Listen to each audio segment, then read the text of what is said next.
बंटी चूहा बहुत होशियार था। वह एक जंगल में रहता था। उसने अपना एक छोटा सा घर बना रखा था। जंगल के पास एक घर था।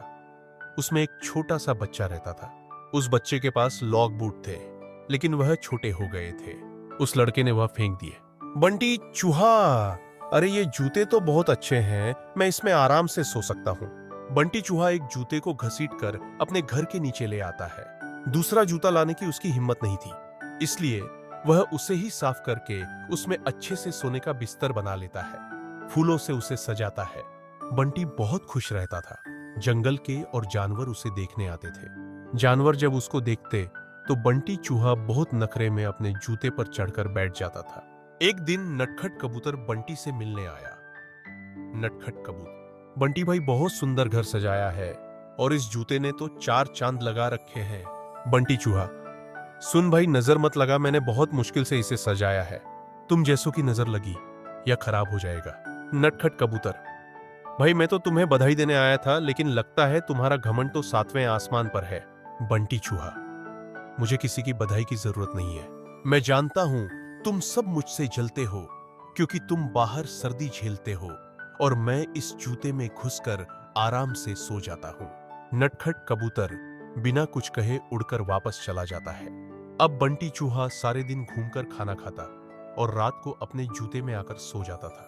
धीरे धीरे जो जंगल के सभी जानवरों से उसने बात करना बंद कर दिया था। अब उसका कोई दोस्त नहीं था। धीरे धीरे समय बीतने लगा।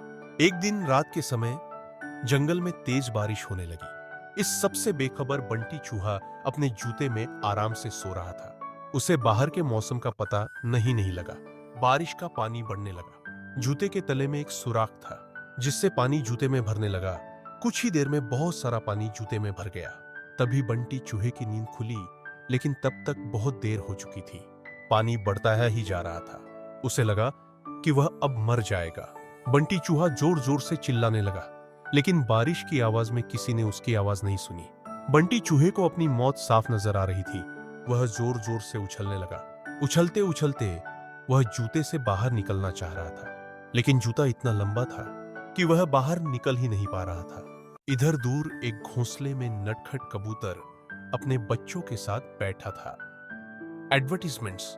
नटखट कबूतर, बच्चों, लगता है किसी के चिल्लाने की आवाज आ रही है, कोई मुसीबत में है। उसने बाहर निकल के देखा कि आवाज उस जूते में से आ रही थी। वह तुरंत समझ गया कि बंटी चूहा जूते में फंस गया है।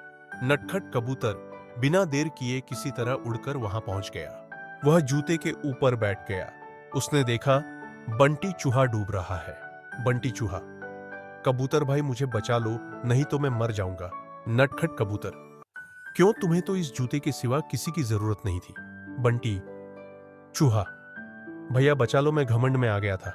यह सुनकर नटखट कबूतर उसे अपनी चोंच से पकड़कर खींचने लगा, लेकिन बंटी चूहे का वजन ज्यादा था। नटखट कबूतर उसका वजन उठा नहीं पा रहा था। नटखट कबूतर, भाई रुको, मैं अभी बाकी जानवरों को बुलाकर लाता हूं। नटखट कबूतर जंगल में जाता है, लेकिन सभी जानवर बंटी चूहे की मदद के लिए मना कर देते हैं। एडवर्टाइजमेंट तभी रास्ते में उसे कालू कौवा मिलता है। वह उसके साथ आ जाता है। दोनों मिलकर बंटी चूहे की एक एक टांग चोंच में दबाकर उड़ जाते हैं और उसे ऊपर बने घर में रख देते हैं। बंटी चूहा अपने किए पर बहुत पछताता है। अगले दिन वह जूते को खींचकर उल्टा कर देता है। उससे उसका पानी निकल जाता है। उसके बाद वह उस जूते को घसीट कर ले जाता है और नदी में फेंक देता है। यह देखकर नटखट कबूतर और कालू कौवा बहुत खुश होते हैं। फिर बंटी चूहा सब जानवरों के पास जाकर सबसे माफी मांगता है।